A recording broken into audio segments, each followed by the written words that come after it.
Bonjour à tous, je suis Marc Harriman. Je vous retrouve sur YouTube pour une nouvelle vidéo. Je vous fais découvrir la version finalisée de mon software de clonage de voix d'êtres humains, que ce soit des enfants, des femmes, des personnes âgées. Tout a été élaboré et bien construit. Et je vous fais découvrir l'univers du clonage et beaucoup de secrets que vous ignorez. Parce qu'il existe des secrets, et vous êtes à la meilleure porte qui existe, parce qu'en fait le clonage de voix, ça fait très longtemps que je m'y intéresse, et la première fois que je me suis intéressé au clonage, c'était il y a plus de 10 ans. Alors tout d'abord, vous découvrez ici une interface graphique de création. Cela permet de créer des pages, de créer des décors, puisqu'un logiciel a besoin de ressources graphiques. Et nous allons tester ce logiciel, et vous allez découvrir des tas de secrets avec moi. Bienvenue pour le clonage de voix par Marc Harriman. Ici, j'envoie le script. Le script, qu'est-ce que c'est? En programmation, que ce soit Python ou Java, le script est la lecture du programme pour voir s'il n'y a pas de défaut ou d'erreur. Donc, je scripte. Le logiciel se présente avec un très bel hommage à Gérard Philippe et sa femme, Anne Philippe, que vous voyez là, qui est très belle d'ailleurs. Et j'aime beaucoup Gérard Philippe puisque j'ai cloné sa voix. Et nous sommes enfin sur l'interface graphique, en hommage aussi à la très belle Sophie Maupu, que vous connaissez surtout sous le nom de Sophie Marceau. Alors, mon logiciel, pourquoi se présente-t-il comme cela? Beaucoup de gens vont se poser la question. Un écran assez basique, un fond bordeaux, et tout l'ordinateur Windows 10 a complètement disparu. Alors, effectivement, nous voyons que l'ordinateur a été, en anglais, un terme hidé. Il est hide, ça veut dire qu'il est, si vous voulez, caché quelque part. Et donc, l'ordinateur n'est plus en mesure d'apparaître.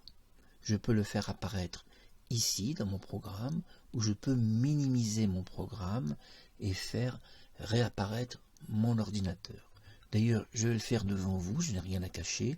Mon ordinateur comporte, vous allez le voir, la photo de Houdini le magicien, avec sa maman, et sa femme, sa très belle femme. Et d'ailleurs, sa maman ressemble un petit peu à Vladimir Poutine. Regardez, il y a un petit air de famille. Donc, mon logiciel s'est minimisé, nous pouvons le récupérer ici, et à nouveau, il va hider entièrement le système Windows 10. Pourquoi? Eh bien, l'explorateur Windows 10 a énormément de problèmes, et j'étais dans l'obligation de le hider pour éviter que Windows 10, si vous voulez, interfère sur mes propres données. De cette manière, tout le programme Windows, c'est-à-dire le système d'exploitation, est entièrement sous le contrôle de mon logiciel. En ce moment, c'est mon logiciel qui contrôle intégralement tout l'ordinateur. C'est une sécurité, je peux vous dire, parce qu'un programme Python, c'est quoi? Alors tout d'abord, je vous parle du programme Python qui permet de cloner des voix. Le programme Python est le programme le plus élaboré du monde. Il n'existe rien au-dessus du programme Python sur Terre. Je le dis si Sophie Maupu, tu es là, puisque ce logiciel t'est dédié complètement.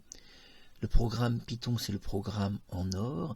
C'est la perfection de la programmation informatique. Il n'existe rien de mieux sur Terre.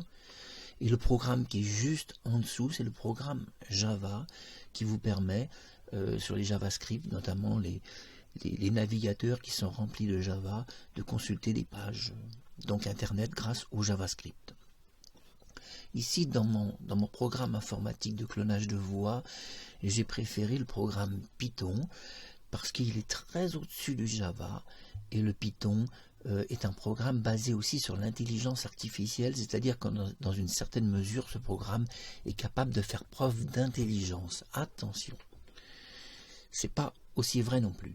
Mais disons que dans une certaine mesure, il est capable de créer des calculs intelligents sans assistance humaine. Voilà ce que je veux dire.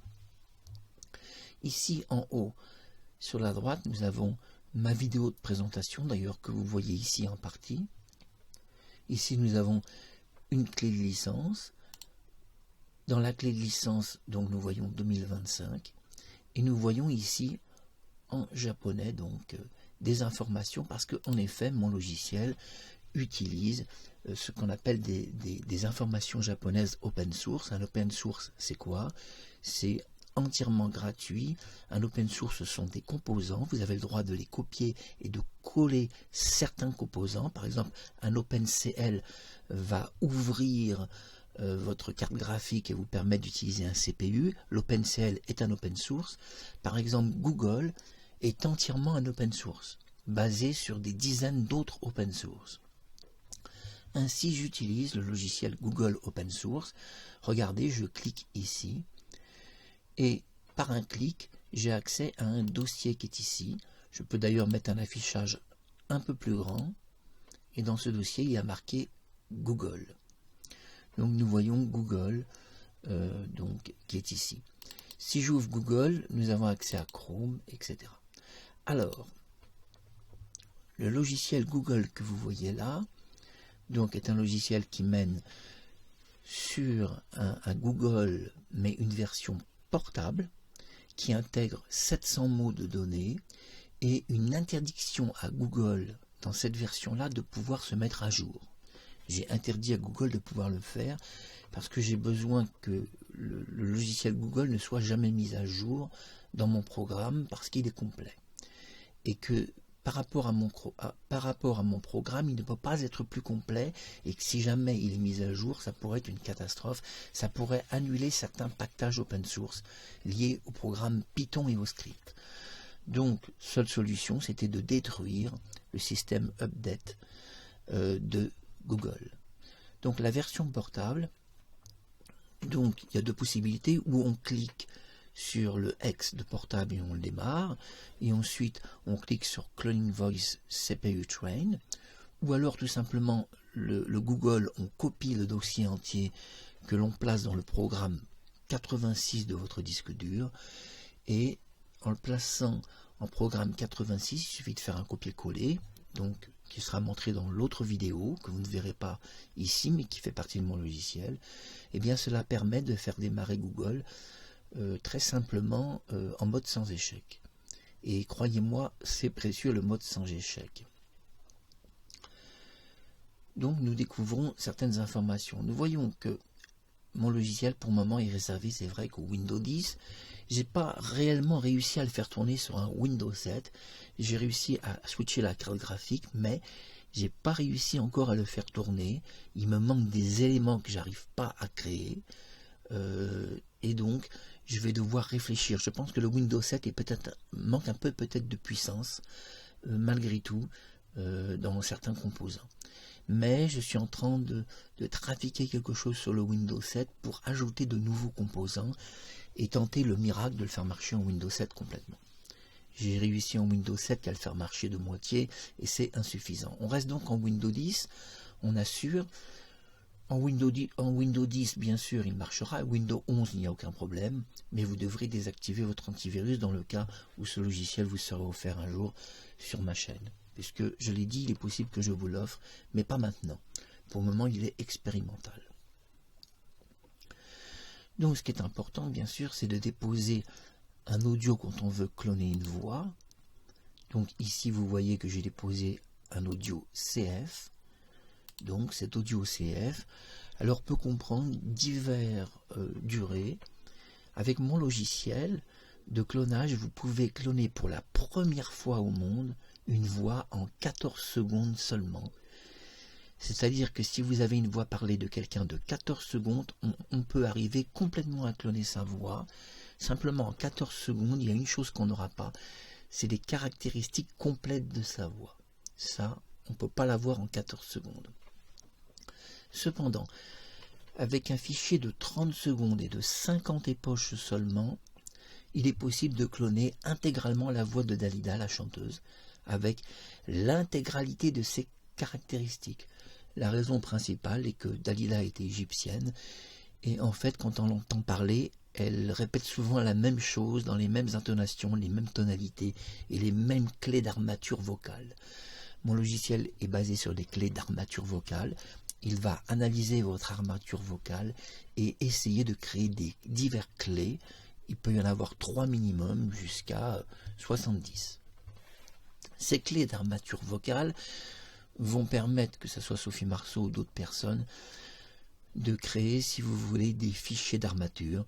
Et dans chaque fichier, il y aura des clés de cette personne. Et le logiciel Python n'aura plus qu'à se servir.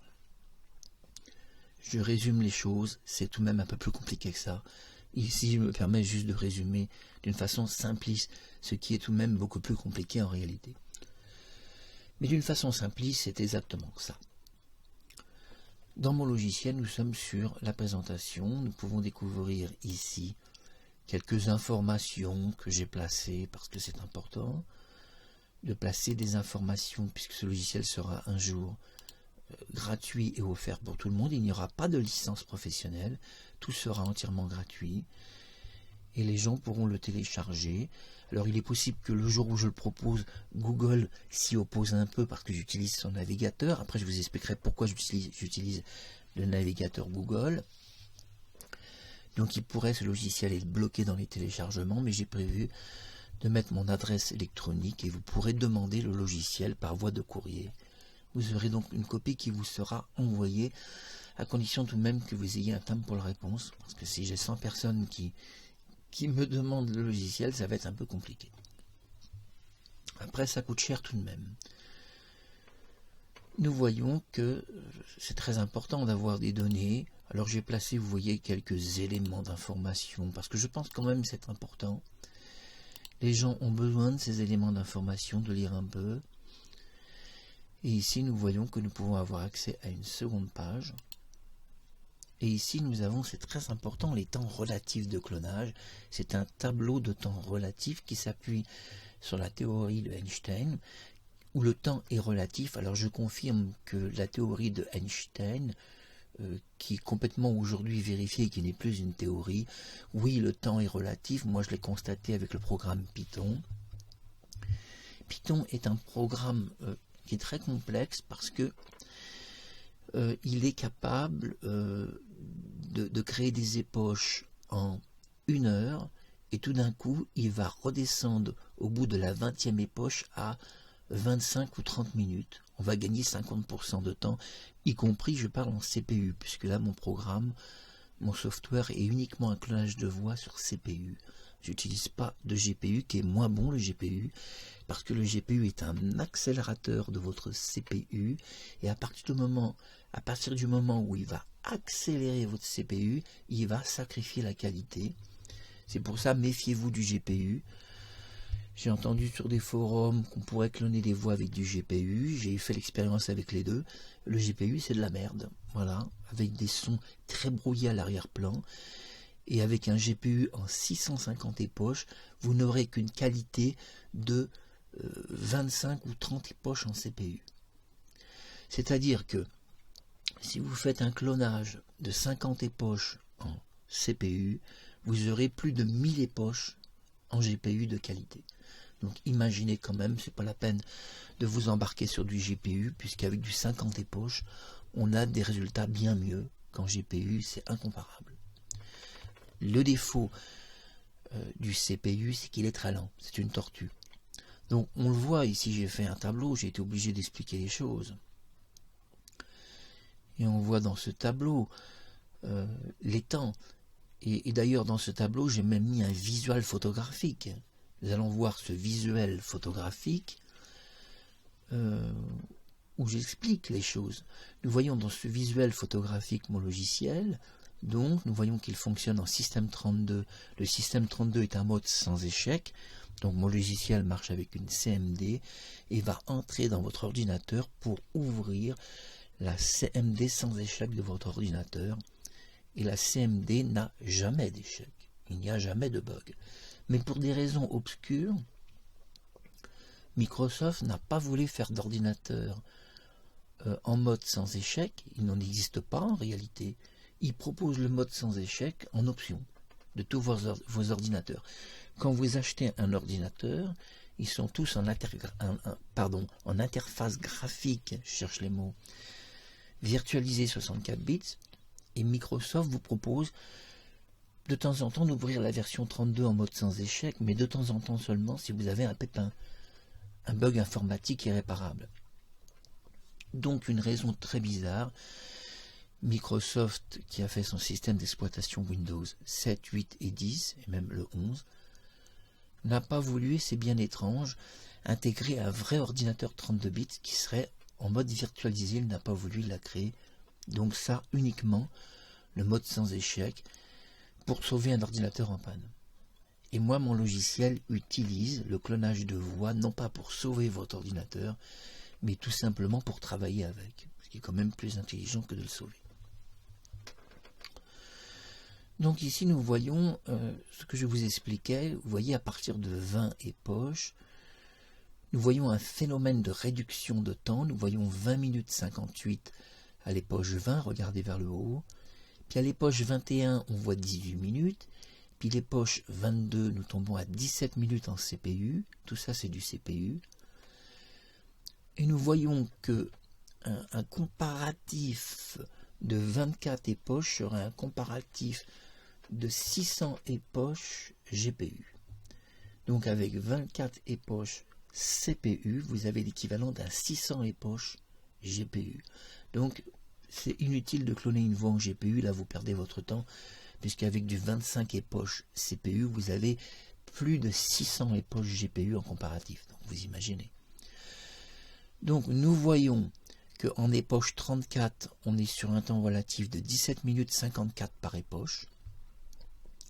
Et vous voyez que mon software vous indique en information, vous voyez, il y a marqué CF, c'est l'audio. Nous avons les temps d'information, nous voyons qu'à 13h43 a commencé une époche, l'époche 27, et nous voyons que l'époche 28 a commencé à 14h, et qu'elle a duré 17 minutes 55. Donc ça, c'est le comparatif photographique. C'est pour vous montrer quand même en photographie de quoi je vous parle. C'est quand même mieux. Mais ici, dans ce tableau relatif du temps, qui vous permet de créer un fichier final PTH qui sera un fichier de clonage, qui sera après utilisé sur votre microphone, pour parler avec n'importe quelle voix de n'importe qui sur Terre, femme, enfant ou vieillard, même jeune ou vieux, peu importe. Nous voyons que l'audio de 14 secondes prend quand même une époche de 6 minutes 30, c'est assez long. Mais en réalité, 14 secondes parler assez vite d'une personne, pardon, je me répète, mais en réalité 14 secondes parler assez vite d'une personne, j'essaie de l'articuler un peu mieux, contient quand même beaucoup de données. Pour un programme Python, vous savez, ça contient quand même pas mal de données. Et en réalité, j'ai constaté qu'à partir de 30 secondes d'audio d'une personne qui parle, assez rapidement, assez bien, donc sans faire des pauses, il ne faut pas faire de pause, hein. Il faut 30 secondes avec des pauses des temps morts de 1 seconde maximum, ou 1 seconde et demie. Donc en 30 secondes, avec 50 époches, on a un clonage parfait de n'importe quelle voix humaine. Et j'ai cloné la voix de Dalida avec 50 époches. C'est plus que parfait, c'est archi, c'est 100% Dalida. Bientôt je publierai sur YouTube sa voix clonée, c'est vraiment extraordinaire. Et j'ai cloné sa voix aussi en GPU pour faire un comparatif, et à 600 époches GPU, eh bien la voix de Dalida n'a jamais été clonée. Ça a été un échec parce que Dalida a une voix qui est très particulière, avec un accent très fort égyptien, et il n'y a que le CPU qui a réussi à la cloner. Avec son accent si particulier, avec ses mots enroulés, j'ai réussi à cloner sa voix qu'en CPU en fait. Et j'ai pu le faire qu'avec 50 époches. On peut pas cloner la voix de Dalida parfaitement, et le GPU ne peut pas cloner une voix de Dalida. Ça ne marche pas. Donc, vous voyez quand même, le CPU permet des miracles, comme le maintien par exemple de l'accent d'une voix, égyptien, allemand, anglais, et le maintien aussi du phrasé de la personne et de sa prononciation qui est bien maintenue en CPU. Mais j'ai cloné parfaitement la voix de Gérard Philippe avec 1 minute 47. C'est pour ça que je l'ai inclus dans ce tableau de temps relatif. J'ai cloné une voix d'ailleurs qui qui est apparu sur YouTube, où Gérard Philippe parlait justement de la Shoah. Vous avez vu que c'est extraordinaire, hein. Il y a qu'1 minute 47 de sa voix réelle qui a été clonée, et des époches en CPU de 31 minutes. Alors comment fait le logiciel Python? Le logiciel Python, en fait, a besoin que d'1 minute 47 pour créer toutes les clés d'armature, puisque une voix humaine fonctionne dans des clés d'armature, comme des clés musicales. Une fois que toutes les clés sont composées, par exemple, je vous donne un exemple avec un piano. Je vous explique pourquoi je vous parle d'un piano maintenant. Une fois que les clés d'armature sont composées de votre voix, 3, 5, 6, 7, ça peut être des octaves, généralement quand même des octaves, eh bien on a votre voix, hein, elle est complètement constituée, et après les clés de caractéristiques de votre voix sont évidemment ajoutées, on appelle ça la clé caractéristique d'ajout, qui est fait, et là vous savez en 1 minute 47, le programme Python arrive à extraire plusieurs milliers de données de votre voix, plusieurs milliers de données. En 1 minute 47, il y a des milliers et des milliers de données. Pour donner une explication, une voix humaine possède 1 milliard de vibrations. 1 milliard de vibrations. Je le répète, c'est important. Donc en 1 minute 47, vous avez, sans le vouloir, activé des milliards de vibrations. Et le logiciel Python a absolument tout copié. Tous les milliards de vibrations que vous avez prononcées en l'espace d'1 minute 47, tout a été intégralement cloné. Donc, pour se donner une idée, tous les 5 secondes, votre voix prononce 1 milliard de vibrations que seul un ordinateur peut analyser. Donc, en 1 minute 47, vous comprenez quand même que des milliards de vibrations sorties de votre voix, on en dispose assez pour cloner votre voix tout de même. Nous revenons sur l'interface graphique, en hommage à la très belle Sophie Maupu. Et c'est un logiciel qui lui est consacré, car les 2 premières voix que j'ai clonées étaient celles de Gérard Philippe, mais la toute première était celle de Sophie Marceau, donc de Sophie Maupu, son vrai nom. Et Pierre Richard. Ça a été les 3 premières voix que j'ai clonées, Pierre Richard en 2e, Sophie en 1er, et Gérard Philippe en 3e. Nous voyons donc dans mon logiciel que l'interface de commandement direct est le plus simple possible. J'ai pas voulu me casser la tête, j'ai voulu quelque chose d'extrêmement simple et de facile, quand même un décor avec une photo de Sophie, et ce système hide qui empêche Windows d'interférer avec mes données. Et dedans, en bonus, j'ai ici ajouté 2 logiciels anglais qui sont inconnus, qui proviennent du Collège d'Angleterre, qui était fait par des universitaires anglais. C'est un logiciel totalement inconnu que j'ai intégré dans mon software. C'est donc un logiciel expérimental très important qui permet la photographie vocale d'une voix. Alors vous n'aurez jamais vu ça, attendez-vous à un choc. Je vais photographier une voix devant vous. Voici un vocal d'une personne. Le fichier se charge. La première ligne, c'est la voix a cappella d'une personne. Les 2 autres lignes plus bas. Alors, qu'est-ce que c'est que les 2 autres lignes? C'est le son spectral d'une voix. Tout ce qui est blanc, c'est le son propre. Et tout ce qui est gris, c'est un son moyennement propre. Et tout ce qui est noir est un son qui est correct. Des universitaires donc anglais ont créé ce logiciel qui est dans l'université d'Angleterre. Ce logiciel a été intégré dans mon logiciel de clonage de voix, mais pourquoi a-t-il été intégré? J'essaie de bien l'articuler. Pourquoi a-t-il été intégré? Quelle utilité d'intégrer un logiciel d'universitaire anglais? Enfin, ça n'a pas beaucoup d'utilité. Vous voyez, quand je vais sur Help en anglais que je fais About, nous voyons qu'il y a marqué 2015, marque Université College London. Donc, en 2015, le collège, c'est une université en fait, mais c'est aussi un collège, a mis au point un logiciel photographique de voix.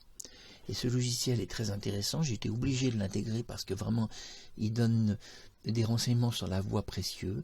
Si par exemple nous allons ici voyez, j'ai cliqué ici, au milieu d'une prononciation vocale, nous avons le signal spectrum, et nous avons cette analyse. Cette analyse d'ailleurs est en plusieurs fichiers.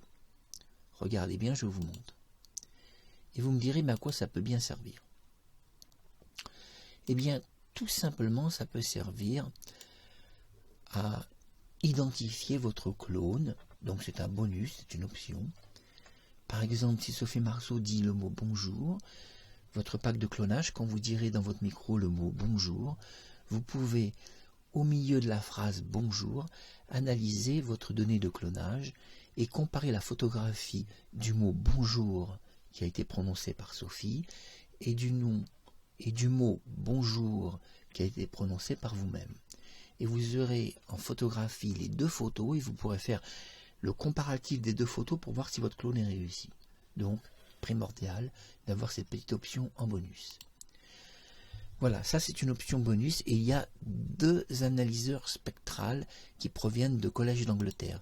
Celui-là, qui est le SFS du Collège d'Angleterre, et qui permet un autre style d'analyse qui est très intéressant, je vous montre. Donc je charge l'analyse. Alors le temps de chargement peut être long ou court. Ici vous voyez dans ce temps d'analyse que nous avons ce qu'on appelle la phonétique et sciences. Ici voici la phonétique et sciences et cela vous permet, en consultant la notice rédigée par l'Université d'Angleterre, cela vous permet d'apprendre la phonétique, la science phonétique, et c'est très précieux pour la prononciation, puisque Dalida, j'ai cloné sa voix en 30 secondes. Pourquoi?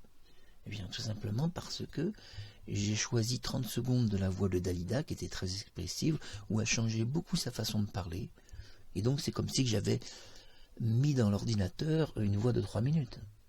Je vous donne un exemple. Vous avez 3 minutes une personne qui parle, mais pendant ces 3 minutes, elle est monotone, elle parle tout le temps sur le même ton. Ben, vous n'avez pas grand-chose, hein. Vous n'avez rien, vous avez 3 minutes très répétitifs, vous allez cloner, d'accord, vous allez embarrasser le programme Python qui va avoir 3 minutes finalement d'une personne monotone, qui parle sur le même ton, qui n'a pas d'expression, ben, le programme il va vous sortir quelque chose d'assez fade. Il est donc préférable de cloner une voix avec 30 secondes d'audio qui serait très expressif et qui changerait beaucoup d'armature de clés, de tonalité ou autre, ou d'octave, plutôt qu'utiliser une voix monotone, une personne qui va faire du blabla pendant 3 minutes pour rien dire. Voilà pourquoi la phonétique et science est très utile, je l'ai incorporée, et ces deux logiciels proviennent, ce sont des bonus qui proviennent de l'Université d'Angleterre, et je salue donc le Royaume-Uni. J'aime beaucoup Elisabeth, reine d'Angleterre, elle est décédée, mais elle me connaissait bien, et je l'aime très fort, et elle sait que je l'aimais très fort. Donc vous avez découvert ce logiciel phonétique et sciences, et c'est grâce à ce logiciel, malgré tout, que j'ai appris des choses que je ne savais pas, comme le fait que, en photographiant une voix, puisque ce logiciel permet de photographier la voix de n'importe quel être humain, ça m'a permis d'apprendre un truc incroyable, c'est que les gens parlent d'une façon monotone et que finalement ça ne sert à rien d'utiliser 3 minutes d'audio pour qu'ils parlent tous dans le même ton, fade. Non, le programme Python va se régaler avec un audio qui ferait même qu'1 minute ou 1 minute 50 et qui aurait énormément d'éléments variés. Donc, changement tonal, changement de tonalité, voilà, et tout ça va avoir beaucoup plus de qualité qu'une personne qui va parler pendant une demi-heure pour parler toujours sur le même ton. Et ça, malgré tout, ça m'a beaucoup aidé. Ce sont des analyseurs de voix. Ça, c'est un bonus. Et d'ailleurs, je l'ai précisé ici. Vous voyez, analyseur et utilitaire anglais, phonétique et sciences. Donc voilà, ça c'est très très important. Alors ici, nous avons dans mon programme la suppression des caches. Ici, vous voyez que j'ai cloné une voix, CF. Et alors, comment ça fonctionne? Vous allez dire, mais ça fonctionne comment? Eh bien, vous avez en fait ici, regardez bien, vous avez ici un fichier. Vous voyez le fichier WAV en haut, 0 WAV. Si nous ouvrons ce fichier, regardez bien, vous avez la voix de la personne qui est découpée en petits fichiers de 4 secondes, regardez bien.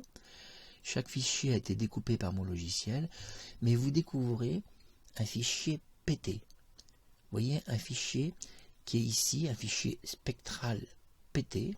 Regardez bien, c'est un fichier spectral PT. Et le logiciel Python va s'entraîner non pas sur votre audio, mais sur le fichier PT. Alors les gens qui se posent la question, c'est quoi un fichier PT et pourquoi le fichier est blanc alors que le fichier audio représente une petite bouée rouge. Alors c'est lié à la petite bouée rouge que j'utilise le lecteur VLC, qui va donc tous les fichiers audio les transformer en bouée rouge. Mais vous n'êtes pas obligé. Vous pouvez avoir n'importe quel lecteur audio, ça pose aucun problème. Alors, le fichier PT blanc serait quelque chose d'assez comparable à un fichier MIDI. Un fichier MIDI est un fichier tout blanc. Et sur les fichiers MIDI, vous avez ce qu'on appelle des armatures de clés et des tonalités différentes. Vous pouvez, à partir d'un fichier MIDI, avoir un piano à base de flûte, un piano à base d'orgue, un piano, vous voyez, vous changez votre piano sans avoir besoin de rejouer un morceau. Ça, c'est la particularité du fichier MIDI. Ainsi, ce logiciel fonctionne de la même manière. Il utilise un encodage qui serait comparable au MIDI et qui va permettre au programme Python de travailler sur la partie MIDI de l'encodage et pas directement sur le son. Mais vous allez me dire, oui, mais pourquoi le son alors il y est si on n'en a pas besoin? Eh bien, il y est parce que malgré tout, le programme Python l'utilise, mais il l'utilise en collaboration avec le fichier PT. Parce que ça lui permet de onduler les choses, de les moduler et de créer des extensions comme un élastique qui monterait ou qui descendrait la voix. Donc, super utilité. Donc, la suppression de l'encodeur, c'est quoi? Eh bien, la suppression de l'encodeur va nous ramener sur ce fichier. Nous pouvons supprimer un index. Vous voyez, j'ai 3 index. Et si nous allons sur à nouveau ce fichier ici, nous voyons que nous avons un fichier d'entraînement, c'est l'index. Nous avons un fichier AD qui est le fichier second index d'entraînement. Nous avons un fichier ici encodeur D 1150 et l'encodeur G 1150 PTH.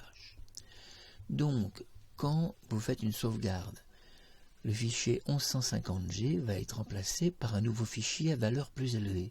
Par exemple, je donne un exemple, G1300. Donc, quand vous aurez terminé le clonage d'une voix et que vous voudrez faire une pause et reprendre le travail un peu plus tard, puisqu'avec mon logiciel, on peut arrêter en cours de clonage une voix et reprendre le travail un jour plus tard ou plus, eh bien vous garderez tout simplement le fichier qui est le plus élevé. Si c'est un G1300, vous gardez le G1300 et vous supprimez le 1150 et automatiquement le logiciel va retravailler à partir du fichier 1300. Donc ici le fichier D aussi sera pareil puisqu'il est généré en même temps, c'est un encodeur avec le G. Le D et le G sont des jumeaux, mais ce sont des encodings très particuliers, on appelle ça des jumelages, des jumeaux. Et ces jumeaux travaillent tout le temps ensemble. À chaque fois que vous clonez une voix tous les 10 époches, vous pouvez faire une sauvegarde qui va créer un fichier jumeau D et G sur une valeur plus élevée. Exemple, ici nous sommes en jumeau D 1150 et G 1150 en jumelage jumeau. Si vous ajoutez 10 époches à l'entraînement, ces deux fichiers vont se transformer en 1300 par exemple. Mais sera maintenu en sécurité les deux précédentes copies en 1150 dans le cas où le clonage aurait raté tout simplement. Vous pouvez revenir en arrière. Si le clonage a réussi, eh bien vous pouvez supprimer ces deux fichiers qui ont été remplacés entre-temps par le 1300, c'est un exemple. La valeur risque d'être différente d'un 1300 puisque tout dépend des nombres d'époches que vous utilisez. Ici vous avez vos informations personnelles, c'est-à-dire votre ordinateur, et le clonage de la voix de la personne vous appartient à part entière, puisque il s'agit malgré tout d'un programme Python, et le programme Python va faire ce qu'on appelle un clone, on va dire pratiquement virtualisée d'une voix, mais pas réellement virtualisée, puisque les caractéristiques ajoutées font que c'est la vraie voix quand même de la personne. Mais elle n'est pas considérée juridiquement, je le dis pour que les gens le sachent, juridiquement on peut dans un tribunal prouver que le clonage que j'utilise est qu'une super reproduction d'une voix et pas la voix originale de la personne, réellement au sens réel, puisqu'on peut lui faire dire tout ce qu'on veut. Donc il ne s'agit pas d'un fichier qui serait coupé d'une personne et dont on ferait des montages sonores, ça n'a rien à voir. C'est un fichier PTH basé sur un programme informatique, et à partir du moment où il y a création d'un programme informatique et fichier informatique, automatiquement le fichier porte ce qu'on appelle une extension de programme open source qui est légale de par la loi. Dans un tribunal, on ne peut rien me dire, c'est légal. Tout ce qui est création informatique est parfaitement légal, donc il n'est pas interdit de cloner la voix de Sophie Marceau ou de Vostar. C'est totalement légal en réalité, puisque même si Sophie portait plainte, mais elle ne le fera pas, puisqu'elle m'aime beaucoup et moi aussi, elle ne gagnerait pas dans un tribunal, tout simplement parce qu'un fichier PTH n'est pas réellement sa voix. Ce n'est pas réellement sa voix, c'est une super copie de sa voix par un programme Python, mais c'est pas réellement sa voix, elle n'est ni coupée d'un enregistrement original, elle n'est ni assemblée dans une table de montage. Il s'agit d'un fichier sur un programme informatique qui est un clone, et le clone appartient à un open source qui est légal de par la loi, puisque l'open source est autorisé. Et si en plus vous avez fait un clonage à partir d'une session qui aurait 50 ans, alors là c'est encore moins attaquable. Mais vous allez me dire, Sophie pourrait quand même réclamer, puisque c'est quand même sa voix. Oui, au final, c'est complètement sa voix, nous sommes d'accord, mais pas au sens où elle aurait été prise sur un contenu dupliqué, volé ou autre. Et non, c'est malgré tout un fichier PTH qui, de par la loi informatique, relève de la loi informatique et d'un fichier informatique. Et donc, qui dit fichier informatique, appartient à un programme informatique en open source qui est parfaitement légal. Tous les open source n'ont pas des conditions de paiement, des conditions d'interdiction ou de blocage. Donc un fichier PTH qui porte une extension open source ne peut pas dans un tribunal être condamné par qui que ce soit, combien même le clonage serait absolument extraordinaire et même bluffant. Un juge ne pourrait pas condamner ça. Voilà, c'est bon quand même à savoir, et j'en ai parlé auprès d'un avocat qui me l'a d'ailleurs confirmé, qu'effectivement, on peut, sur le droit moral d'une personne, la personne pourrait dire, oui, mais s'il me fait dire des choses vulgaires ou sales, diffamatoires, sexuelles ou des escroqueries en ligne, là, évidemment, un juge pourrait quand même retenir la plainte. Mais tant que vous n'utilisez pas une voix pour faire le mal avec, il vous arrivera jamais rien, puisque le fichier PTH que vous voyez là, et reste, c'est très important, un open source. donc il vous appartient, puisqu'il a en plus votre code informatique, c'est-à-dire il possède votre nom d'ordinateur en plus. Donc il ne provient même pas d'un autre ordinateur que le vôtre. Donc vous voyez, c'est vraiment totalement inattaquable. Il est généré entièrement en open source. Donc il appartient, de par la loi informatique, à ce qu'il a généré, un open source. Et les programmes Python sont des open source qui, justement, peuvent tout faire, même déposer un vaisseau spatial sur d'autres planètes. On ne pourrait pas m'attaquer en justice. La NASA ne pourrait pas le faire si je déposais une soucoupe volante sur Vénus, avec un programme Python.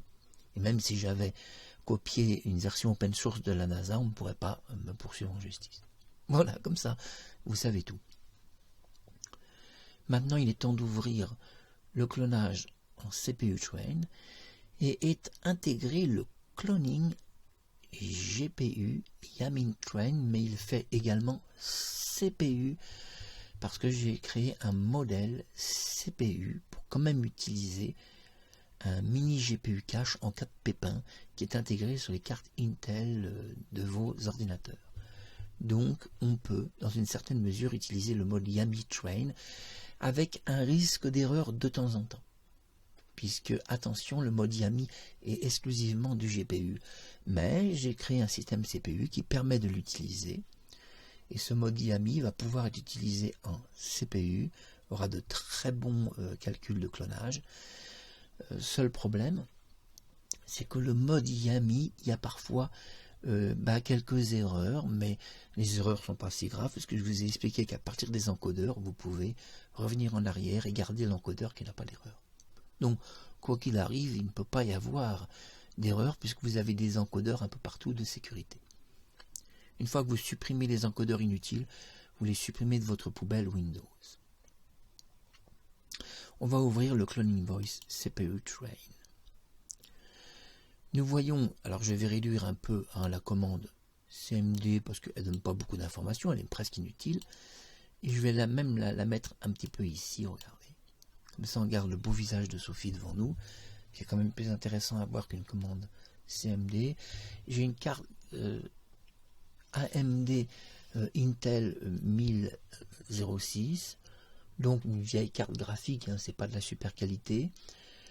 Et nous voyons que le device a pris le CPU. Hein, vous voyez, le CPU, vous voyez que n'est pas supporté le GPU, c'est marqué en haut dans la configuration. Et dans la configuration JSON, j'ai créé un programme JSON de configuration. Et ce programme JSON de configuration va donc obliger le logiciel à se mettre en interférence CPU forcée. Alors là, nous voyons l'interférence de modèle. Si j'actualise l'interférence de modèle, nous allons voir quelque chose d'intéressant, que j'ai créé quelques petits modèles, vous voyez. Claudie, CF, CF, vous voyez, 50 époches, et nous avons un S1150, qui signifie qu'en réalité, un 50 époches en CPU a une valeur supérieure à un 1000 époches GPU. Comme ça, vous le savez. Je peux dégager les voix, mais elles restent quand même mémorisées, du GPU s'il y en a dans votre ordinateur. Ici, nous voyons une interface compliquée. Là, je ne vous en parle pas maintenant dans mon logiciel, ça c'est compliqué, on en parlera un peu plus tard. Nous avons la séparation de voix, qui est très important, on peut séparer la voix et la musique, ça peut quand même être très intéressant. Nous avons le mode entraînement par CPU, et ce mode entraînement par CPU est très intéressant. Alors, vous voyez, vous marquez ici le nom d'une personne, par exemple, je disais la dernière fois, vous mettez Sophie, vous voyez, Sophie Mopu, voilà. Et si vous choisissez 40K, vous choisissez le mode 16 bits. Si vous choisissez le mode 48K, vous choisissez le mode 24 bits, 32 bits. Le mode True en anglais permet, si vous voulez, de cloner des voix et parler ou chanter. Le mode False ne sert pas à grand chose, puisque True incorpore absolument tout. Vous pouvez choisir une version interface V1. C'est très bien parce que le V1 est plus rapide. Cependant, en CPU, un V2, même s'il est beaucoup plus lent, reste très raisonnable. Très raisonnable puisqu'avec 1 minute 47 d'audio, vous allez tomber sur des époches d'environ 45 minutes qui vont redescendre à 30 minutes, parfois même à 25. Par époche, c'est raisonnable. À partir de 20 époches, une voix est entièrement clonée. Ici, vous voyez qu'il y a un chemin écrit en langue japonaise, qu'on peut retrouver aussi en langue chinoise, tout simplement parce que dans mon logiciel est intégrée la possibilité qu'il soit utilisé par des pays asiatiques, comme la Corée, la Chine, le Japon. Donc j'ai incorporé ce qu'on appelle les caractères des pays étrangers qui sont incorporés, et si ce n'était pas incorporé, en fait on aurait un gros problème. C'est si la personne faisait un copier-coller de son chemin audio, la personne, si son nom portait une extension chinoise, japonaise ou coréenne ou thaïlandais, l'extension ne pourrait pas être lue. Alors le logiciel s'ouvre sur une extension étrangère automatiquement, comme ça sécurise que toutes les extensions sont reconnues du monde entier, y compris européennes, américaines ou asiatiques. Donc c'est impératif, on ne peut pas faire autrement, on est obligé de l'ouvrir comme ça, il n'y a pas d'autre solution. J'ai tout essayé, on ne peut pas, ça ne marche pas sinon. Le traitement des données, donc qui va se séparer par 4 secondes. L'extraction des caractéristiques vocales, c'est quoi? En 1 minute 47, vous avez plusieurs milliards de vibrations qui sont des intonations humaines. Sophie Marceau possède toutes les 5 secondes pratiquement 1 milliard de vibrations vocales. En 1 minute 47, vous imaginez combien de milliards de données ont été extraites, et vous allez me dire, le logiciel Python extrait des milliards de données. Oui, la réponse est oui. Oui, parce que ces données sont infiniment petites, en réalité. Ce sont des données qui prennent des millièmes de cours extrêmement très petits au niveau des storage, au niveau des... Et c'est tellement si petit, en fait. Les données caractéristiques d'une voix sont tellement petites, ça représente tellement peu de choses par rapport à une voix humaine, quand on sait que des enregistrements audio sur un compact disque, vous pouvez aujourd'hui mettre 1 tonne d'informations sur des petits CD. Bon, malgré tout, l'audio, on peut mettre beaucoup d'informations. Par exemple, une Bible, en audio, peut faire 200 mots, vous pouvez réciter toute la Bible, avec 200 mots seulement. Et il y en a des milliards de caractéristiques d'une voix humaine. Donc, automatiquement, bien sûr, qu'en 1 minute 47, vous avez des milliards d'intonations qui sont entièrement clonées par le logiciel Python. Le logiciel Python va cloner 1 milliard de caractéristiques toutes les 5 secondes. C'est-à-dire que la voix de Sophie Maupuit, toutes les 5 secondes, 1 milliard de caractéristiques vont être extraits de sa voix. Mais, je le dis, c'est important, ces 1 milliard de caractéristiques sont extraits dans des fichiers infiniment petits et dans des caches. Donc, ça représente des mini-codes. Et le programme Python va créer un fichier PTH qui va réunir toutes les caractéristiques, et après il efface et il gomme tout ce qui est inutile.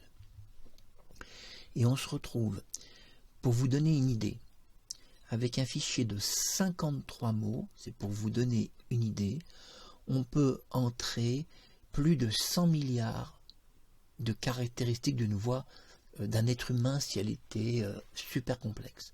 Mais il n'y a aucun être humain qui possède 100 milliards de caractéristiques, ça n'existe nulle part sur Terre. Un être humain peut générer maximum 1 milliard de caractéristiques tous les 5 à 10 secondes. Maximum, et encore des voix charismatiques, des voix très compliquées. Mais vous vous doutez bien quand même que si une voix est clonée, forcément le logiciel Python est obligé de générer toutes les caractéristiques de votre voix. C'est-à-dire qu'il va, si vous voulez, copier les 1 milliard de vibrations qu'il entend. Vous allez dire, mais ça ne peut pas être possible, il ne peut pas générer autant de données. La réponse est oui, parce que la forme audio, en réalité, est une forme qui a été maîtrisée par Microsoft il y a très longtemps, dès les années 1990, où le compact disque arrive quand même en 1986, même avant. Mais en 1986, on pouvait déjà mettre beaucoup de données audio. Et déjà, on pouvait mettre toute une Bible sous des formes très petites. Et nous ne sommes plus en 1986, on est en 2025. On a quand même en audio fait quelques progrès. Avec les super compressions audio, on peut mettre 100 heures d'audio sur un DVD. Donc quand on peut mettre 100 heures d'audio sur un DVD en très haute définition, vous comprenez bien que pour un programme Python générer 1 milliard de données toutes les 5 secondes, ça pose aucun problème technique. Un programme Python est supérieur à la création de votre ordinateur. Votre ordinateur Windows n'est absolument pas un programme Python. Il est juste un système Java amélioré. C'est pas grand-chose, un Windows 7 ou un Windows 10. Le programme Python est capable de générer de super ordinateurs qui, pour des raisons techniques, Microsoft ne veut pas les créer, mais on peut déjà les faire aujourd'hui. Aujourd'hui, on peut déjà, avec un programme Python, créer un super ordinateur. En CC++, on peut.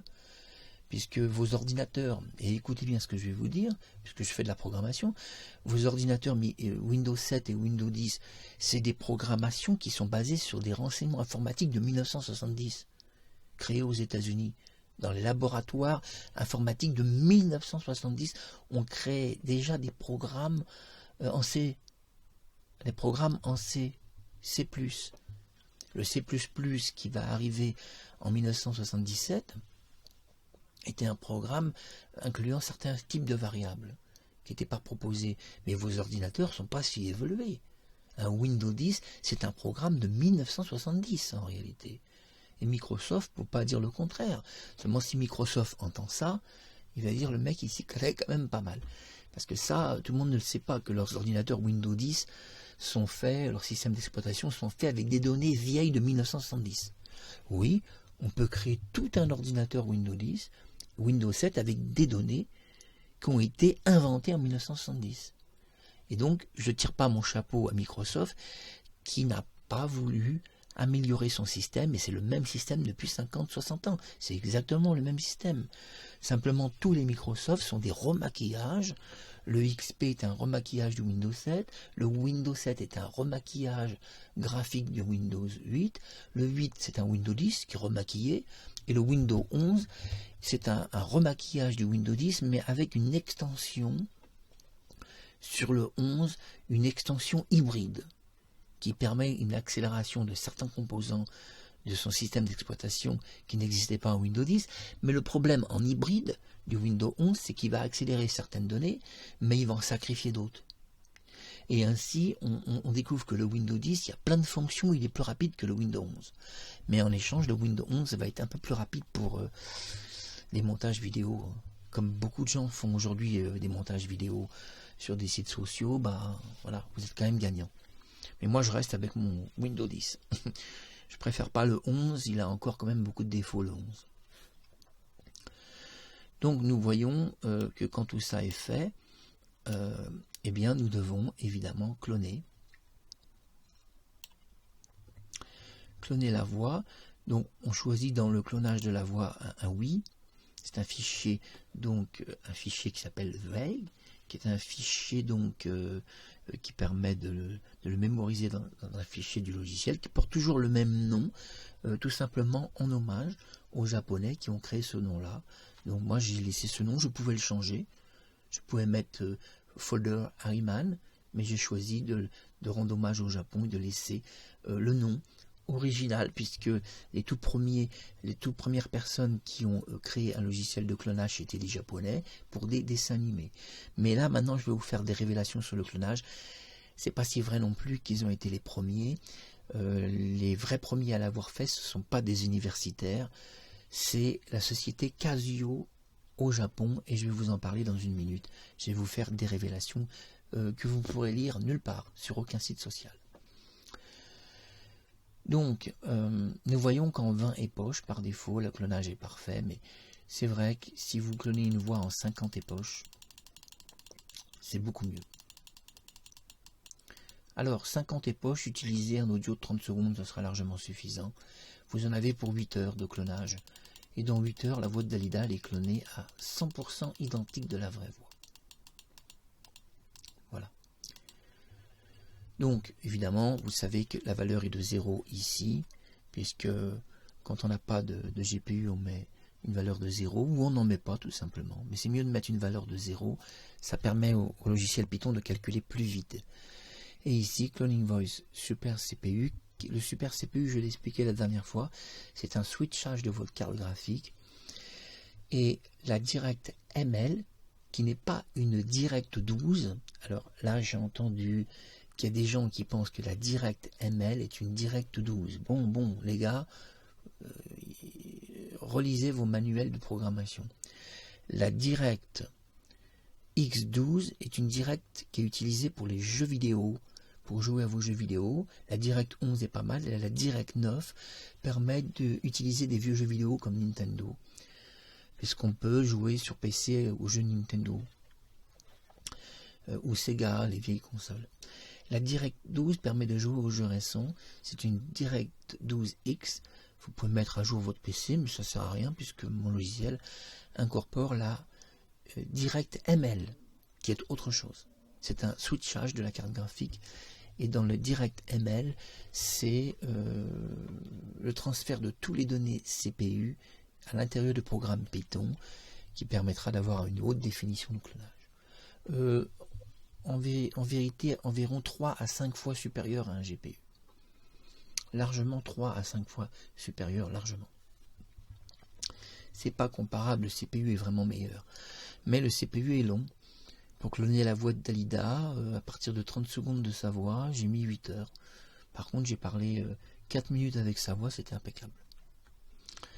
Et j'ai cloné sa voix de la période 1970, parce que j'aime mieux sa voix à cette période. Donc, quand on ferme l'application de la Fermont, nous retombons sur l'interface ici, et je peux donc supprimer donc, le programme Python. Quand je dis supprimer, c'est-à-dire l'arrêter, hein, je précise. Voilà, nous avons fait le tour de ce logiciel de clonage de voix, et le mode cloning YamiTrain est le même mode, mais c'est un mode qui comporte quelques défauts, mais il comporte la possibilité d'utiliser un GPU cache si vous en avez sur votre carte Intel, et parfois il y en a sur les Windows 10, donc il faut en profiter. Ça permet d'utiliser le CPU plus le GPU cache, ça peut être intéressant, ça accélère évidemment le temps de clonage. Par exemple, de 35 minutes à 17 minutes quand même les poches, c'est quand même intéressant. Mais le GPU cache en carte Intel, c'est très important de dire, n'est pas un véritable GPU, c'est un cache. Donc il n'abîme pas le CPU qui garde 100% sa qualité. Puisque je vous ai expliqué que les fabricants Intel n'ont pas voulu de GPU direct, parce que ça sacrifie la qualité du GPU, et aucun ordinateur Intel possède un GPU direct. Il n'y a que Nvidia qui le fait, mais c'est une erreur, parce que c'est pas très bon, hein. Moi j'ai cloné une voix en Nvidia GPU, bon, la voix était merdique, hein. De Jean-Paul Belmondo, c'était de la merde. C'était pas raté, mais c'était de la merde, des arrière-plans pourris, et pas tous les expressions de Jean-Paul. J'ai recloné sa voix en CPU, j'ai eu l'intégralité de sa voix, les expressions et un son pur, et aucun défaut d'arrière-plan. Un son nickel, avec un son propre à l'arrière-plan, une voix en HD, enfin bref, c'est tellement incomparable que vous pouvez abandonner le GPU immédiatement. Parce qu'en GPU, vous aurez toujours la même remarque. On fait quoi comme réglage pour que ça marche? Ben, je vous dis, en GPU, il y a pratiquement que 30% des voix qui sont clonables, et il y a à peu près 70% d'échecs. Donc sur un GPU, il y a 3 voix sur 10 qui seront parfaites, quand même parfaites, et 7 qui seront complètement ratées. Et toutes les voix de gens qui sont expressives vont rater sur un GPU. Alors qu'avec mon logiciel CPU, il n'y a jamais d'échec. Toutes les voix sont clonées de tout le monde, en mode sans échec pour tout le monde. Il n'y a jamais d'échec. C'est-à-dire, j'en ai jamais connu pour le moment. Alors peut-être qu'un jour, une voix d'extraterrestre me mettra en échec, et j'invite mes amis extraterrestres à descendre sur la Terre pour que je clone votre voix et qu'on vérifie que c'est sans échec totalement. Mais j'ai même cloné la voix d'un alien à partir de ressources informatiques d'ufologues. Donc une véritable voix d'alien selon certains ufologues, la voix était parfaitement clonée de l'alien. J'ai parlé avec une voix d'extraterrestre. Je peux même cloner des voix d'extraterrestres, ça marche. Donc on a fait le tour, hein. Ça vous a plu, donc petite interface, vous voyez, très pratique, très sympa, regardez comme c'est mignon, vous voyez, ça se présente d'une façon simple. Et vous voyez, on ne se prend pas la tête. Alors maintenant, 2 informations que je vais vous donner pour conclure cette vidéo. Pourquoi utiliser un logiciel Google? Pourquoi un navigateur Google? Vous allez me dire, quel intérêt? Vous avez vu que mon logiciel s'est ouvert en interface Google. Pourquoi Google? Tout d'abord, Google est un open source. Un open source, ici vous allez dans la partie du navigateur Google, qui ne doit absolument pas être connecté sur Internet, hein, puisque mon logiciel marche sans Internet. Donc ne vous connectez pas, ça ne sert à rien. Si vous vous connectez, vous allez perdre beaucoup de données, puisque votre navigateur Google va se mettre à jour et va pratiquement bousiller intégralement le programme Python. Donc pas d'Internet, c'est un mode sans Internet. Donc le logiciel, puisque c'est un logiciel open source Google Chrome, Google Chrome est un open source basé sur des dizaines d'autres open source, et donc c'est un logiciel que vous pouvez modifier si vous le voulez, mais ne le faites pas. Mais moi, qu'est-ce que je fais? J'utilise, parce que je suis assez intelligent, j'utilise toutes les données de Google qui sont en open source, et j'ai juste à faire dans ma programmation un raccourci entre mon programme informatique et les données open source contenues dans le navigateur portable, Et en faisant simplement un simple raccourci dans mon programme, au lieu de cloner un logiciel en 10 ans, il va être cloné en 15 jours. Voilà, je vais gagner quand même 10 ans de travail. Et un logiciel va se cloner en quelques jours seulement, et toutes les ressources de Google vont, grâce à ce raccourci, être transférées au programme Python, qui va pouvoir les utiliser, je répète, qui va pouvoir les utiliser comme si j'avais créé le Google Chrome, comme si j'étais le propriétaire du Google Chrome. Mais vous allez me dire, est-ce légal de créer des raccourcis entre ton logiciel, le programme Python et Chrome? Est-ce légal? Oui, c'est légal. Puisque dans l'application Google Chrome, il est écrit que c'est un open source. Donc, légalement modifiable par tout le monde. Je peux en faire tout ce que je veux. Donc moi, mon idée à moi était de créer des raccourcis pour simplifier la programmation et que ces raccourcis renvoient directement tout le programme à l'intérieur de l'open source du navigateur, qui fait qu'on a une super interface graphique, on a la possibilité d'utiliser la commande CMD sans utiliser la virtualisation Windows, donc on gagne beaucoup de temps et on n'abîme pas l'ordinateur. Et vous pouvez laisser brancher votre ordinateur 3 jours de suite sans danger pour votre PC. Mais au bout de 72 heures, c'est-à-dire 70 heures exactement, vous devez avoir une sécurité de 2 heures de sécurité au bout de 70 heures de clonage. Si vous voulez cloner pendant 3 jours de suite, vous pouvez le faire. Vous laissez votre PC ouvert pendant 3 jours, mais à arriver à 70 heures, vous arrêtez votre PC et il doit se reposer 5 heures, environ 5 heures. Et vous pouvez rallumer 3 jours votre PC, jour et nuit, vous pouvez laisser allumer jour et nuit. L'écran aussi peut rester allumé, il n'y a pas d'obligation que l'écran s'éteigne. Et si votre écran s'éteint, veillez à ce que l'écran s'éteint et pas l'ordinateur. Car attention, quand l'ordinateur se met en veille, il éteint le programme. Faites très attention, regardez dans les options Microsoft que l'écran s'éteint, mais pas votre PC.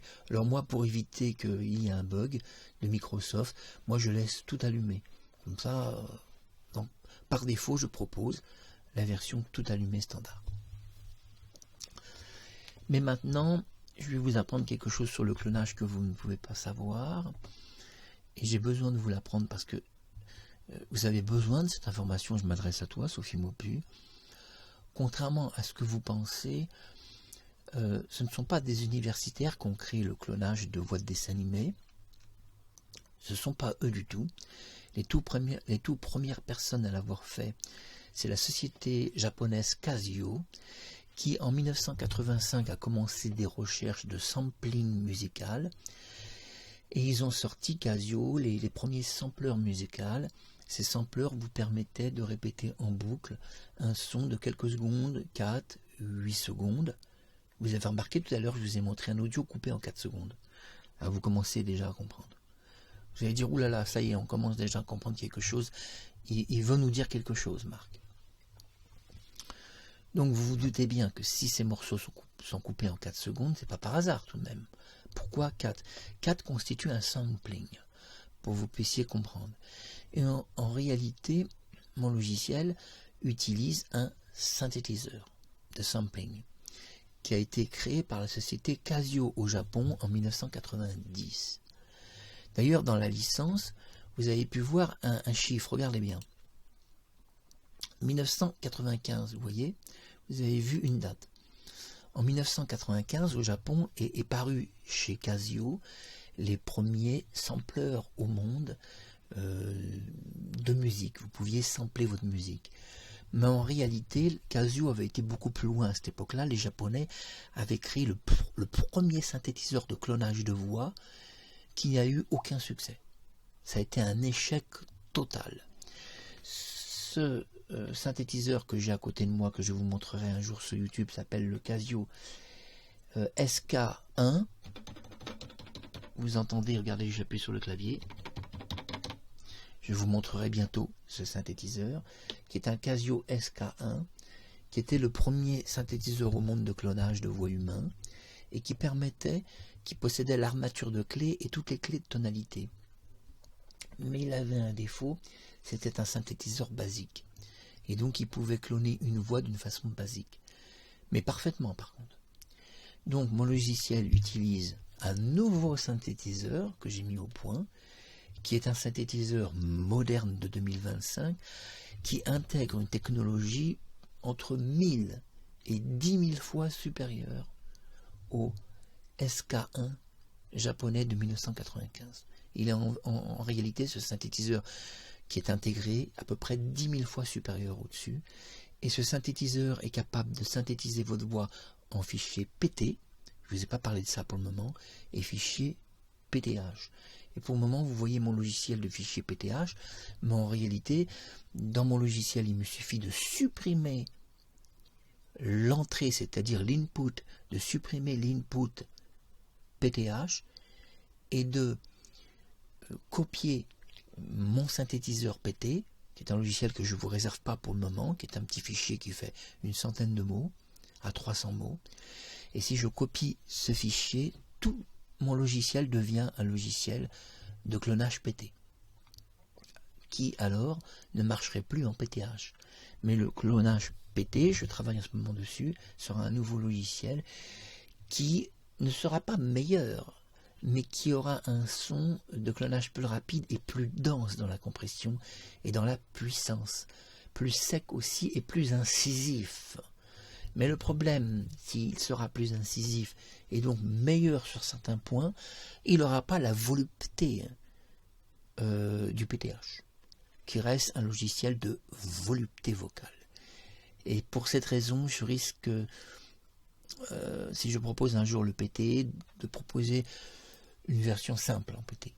Hein, pour des voix, par exemple, pourquoi pas de films, pourquoi pas de dessins animés, ou des voix d'enfants, parce que ça marche très bien sur les voix d'enfants. Par contre, en fichier PT, on a un résultat pour les voix d'enfants qui est spectaculaire. Hein. Je peux vous dire avoir fait un test en fichier PT sur la voix d'un enfant, d'un clonage. Oh la vache, c'était mieux que PTH. Pour les enfants, c'est beaucoup mieux. Voilà, on a vu donc mon logiciel à syntonisation vocale par synthétiseur, donc qui est la suite technologique de Casio que j'ai redéveloppé et terminé. Et aussi mon logiciel est basé aussi sur un open source japonais de l'université de Japon qui avait permis le premier clonage de voix de dessin animé, hein, et c'est très important de le dire, ils avaient cloné tout de même des voix de dessin animé et réussi par exemple le clonage de la princesse Athéna des Chevaliers du Zodiaque, ce qui n'est pas rien puisque c'est quand même une réelle personne. Mais malgré tout, il n'y avait pas toutes les caractéristiques complètes. Non, non, c'était un clonage basique qui était d'ailleurs basé sur un fichier qui n'était même pas un PTH, qui était un fichier P. Donc, on a vu un petit peu tout se composer. Donc, mon logiciel, vous l'avez vu, il incorpore donc 2 logiciels de l'université de Londres, permettant la photographie vocale. Toutes les voix, on peut les photographier.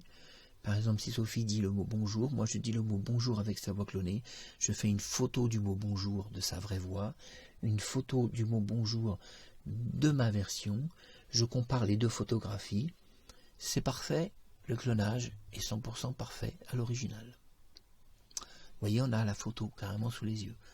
Alors on n'a pas besoin de se fatiguer.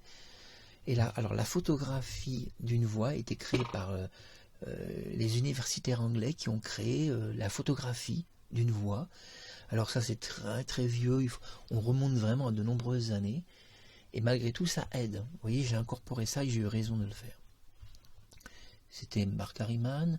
Gros bisous d'amour à Sophie Marceau. J'oublie pas Cindy Daniel et Alessandra Martinez et tous ceux qui nous suivent. Gros bisous d'amour à tous. À très bientôt sur YouTube.